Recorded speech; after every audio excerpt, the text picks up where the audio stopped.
अस्सलामुअलैकुम वरहमतुल्लाहि वबरकातुहू। मैं मोहम्मद इम्तियाज़ पलामी। मुअज़्ज़ज़ नाज़रीन, माशाअल्लाह देखें आप किस शान और शौकत के साथ तालिबान हुकूमत के वज़ीर ख़ारिजा मौलाना अमीर मुत्तक़ी साहब दारुल उलूम देवबंद तशरीफ़ ला रहे हैं। उनकी तशरीफ़ आवरी पर दारुल उलूम देवबंद में क्या माहौल था और किस तरीके से उनको दाखिल किया गया, आप हज़रात इस वीडियो में देख सकते हैं।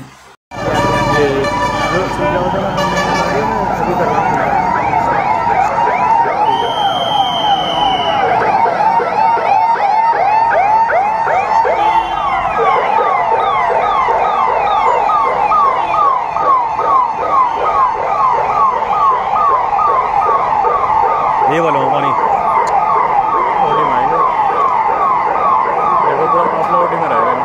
ये बैठे ये अस्सलाम वालेकुम।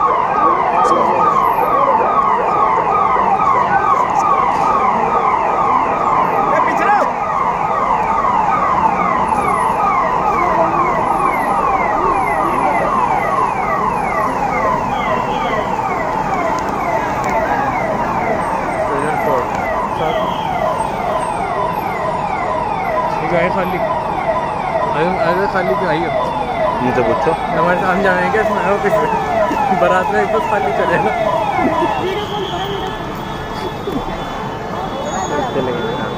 क्यों अकेले लग रहा है? अब बाहर जा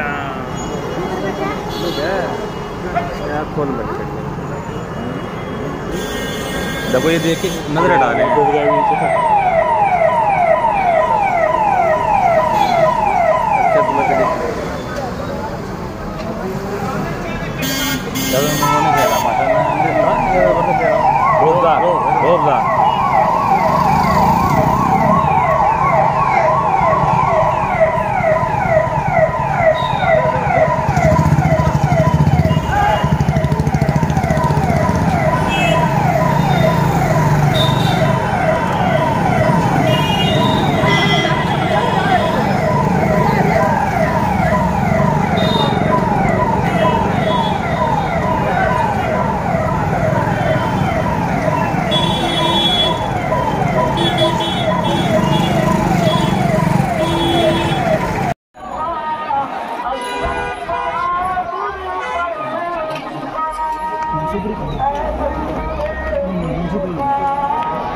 देखिए